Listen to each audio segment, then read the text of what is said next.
Hi, ഞാൻ Melvin, interior designer.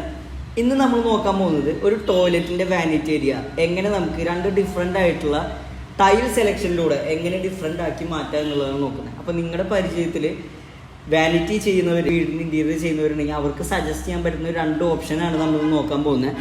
അപ്പോൾ ഫസ്റ്റത്തെ ഓപ്ഷൻ നമുക്ക് നോക്കാം.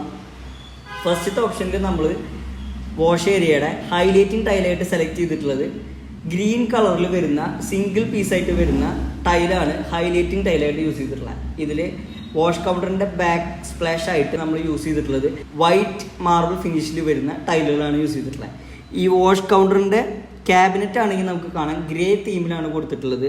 ഈ ക്യാബിനറ്റിൻ്റെ അടിയിൽ വരുന്ന ഒരു ലെഡ്ജ് ഉണ്ട്, അതും നമ്മൾ സെയിം ഗ്രേ കളറിൽ തന്നെയാണ് അതും ചെയ്തിട്ടുള്ളത്. കൗണ്ടർ ടോപ്പായിട്ട് വരുന്ന ഒരു വാഷ് ബേസിനാണ് നമ്മൾ ഇതിൽ കൊടുത്തിട്ടുള്ളത്.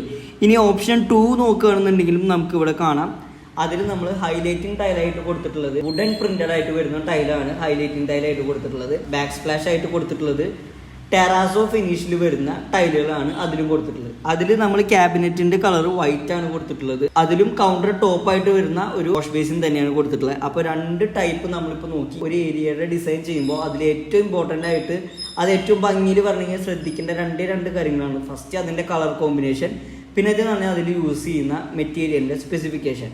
ഇത് രണ്ടും ഏറ്റവും നല്ല രീതിയിൽ ഒരു കോമ്പിനേഷനിലാക്കി കൊണ്ടുവരാൻ പറ്റുമെന്നുണ്ടെങ്കിൽ ഏറ്റവും നല്ല രീതിയിൽ തന്നെ ഒരു ഏരിയ ഡിസൈൻ ചെയ്ത് അത് സൈറ്റിൽ ഇംപ്ലിമെൻറ്റ് ചെയ്യാൻ പറ്റുന്നതാണ്. ഓക്കെ, ശരി. അപ്പോൾ അടുത്തൊരു വീഡിയോയിൽ അടുത്തൊരു ഏരിയ എങ്ങനെ രണ്ട് ഓപ്ഷനായിട്ട് ചെയ്യാമെന്നുള്ളത് നമുക്ക് നോക്കാം. Okay, by.